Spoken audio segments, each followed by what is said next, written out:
and the greatest scholars were there. I've just written over here, it's very unclear, so don't worry about reading it. I'm going to read it, well, I'm going to attempt to read it. But this is I just took this out of the book, and he quotes that there was Harav Yaakov Emden. You may have heard of the Emden family, also a great rabbinic family. Rav Yaakov Emden was also a great rabbi. The Yavitz, he had a very famous dispute with another rabbi by the name of Rabbi Yonason Eibeshitz, which we're going to speak about a little bit later. It was a massive dispute, and I'm just going to put this to sleep. Yeah. That's the problem, is when you need your electronics for something else.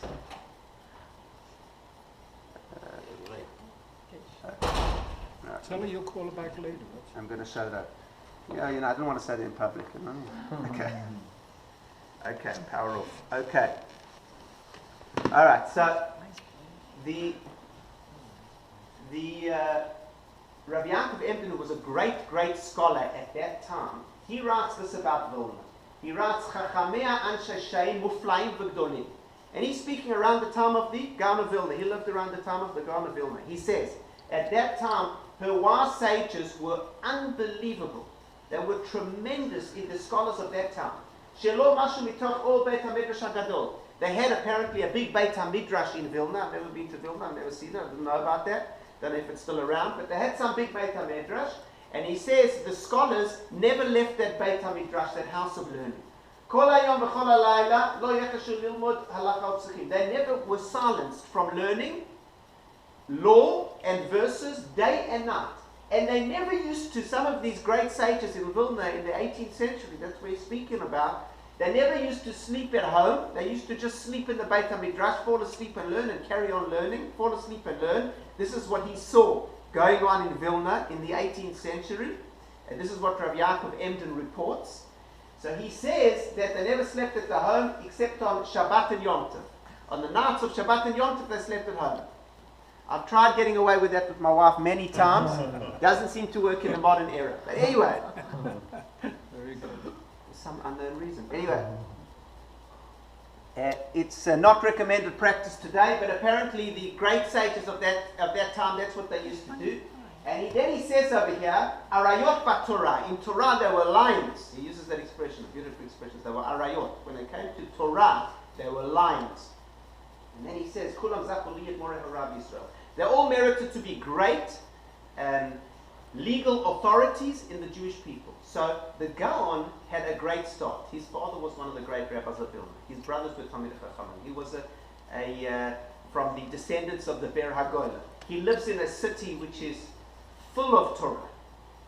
Now you have a great start, but to excel in such a society, it must be. It's easier to excel, I guess. A parallel would be at a local college that's not an Ivy League than it would be to excel in Harvard. The same kind of thing. To excel in Vilna in those times was quite something. And so just one should understand that the Gaon, the Vilna Gaon, was one of those that was the top of Vilna at the time. So that gives us a certain sense of who he was, also in reference to his time. I just gave just the map over here. You can see here we have Belarus. He was born somewhere over here at the Gaon, and there's Vilna, which is a little bit north in Lithuania.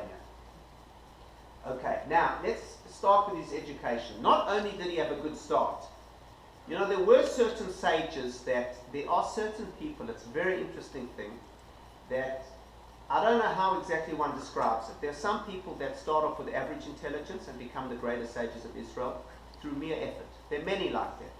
Rabbi Nachman said he was the Netziv of Voloshin. He was a very average scholar.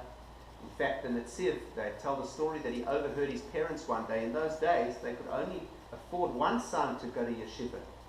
So he overheard his parents saying, look, he's not such a great student. Maybe we should send him out of his yeshiva and he should go work. And he said, I'm going to show them. He became one of the greatest scholars in Israel. So there are many, you don't have to start great, but there are some souls that somehow, I don't know if they're greater souls, if they get a head start, I don't know what it is, but there's certain people that have an affinity. You even see it sometimes in children. Certain people very young have a certain affinity in a particular direction. And in the same family, you can have different children with different affinities. The Gaon had an affinity for Torah study and for absorbing its wisdom, and he was intellectually brilliant.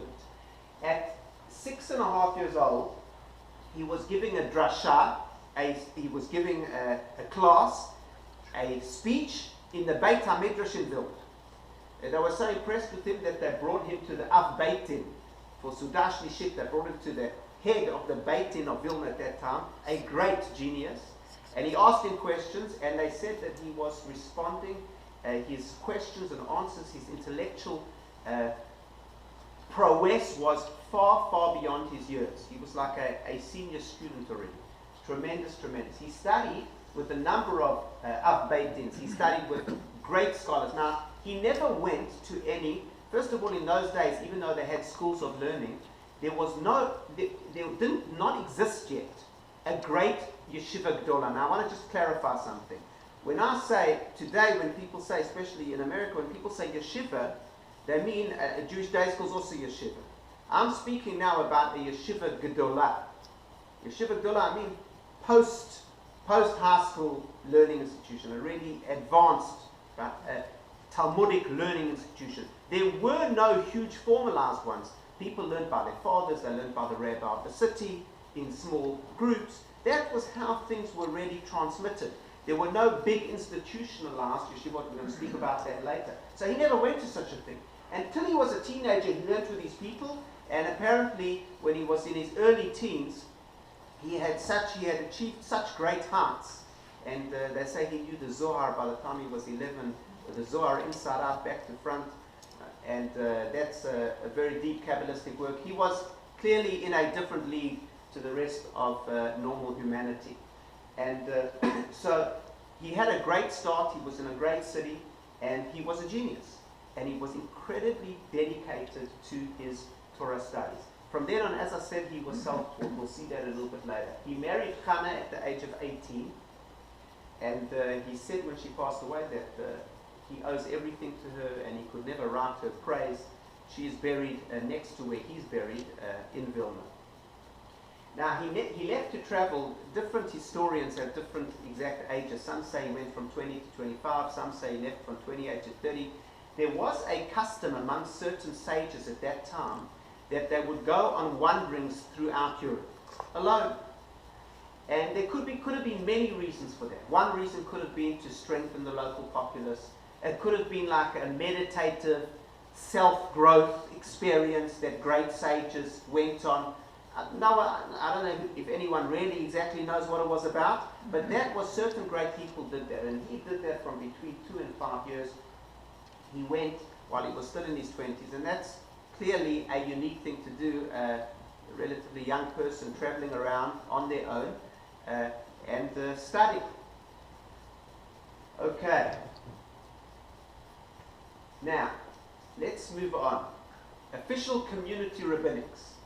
Now, we spoke about a number of weeks ago, many of the great sages were either the Av Beit Din, the head of the Jewish court in that city, or they were the rabbi of that city, or they were the rabbi of a community. We spoke a number of weeks ago, for example, about Rav Shimshon Raphael Hirsch. He built up the Frankfurt Jewish community. He built up a community there. Right? We spoke about Rav Shimshon Raphael Hirsch a number of weeks ago. He was a community builder, and he spent tremendous time and effort. He built a school, the Vilna Gaon did none of that. And this is what's very interesting and unique about that. We'll see who did it. He didn't do it. The Vilna Gaon was not that kind of a person. He was not that kind of a leader. To my knowledge, he never went out and built any institution. Even the Beit Midrash that he had there, he had a minyan where he used to pray in. That was built by a relative of his. Someone put it together for him and built the Beit Midrash where he used to have a minyan there. He didn't put it together.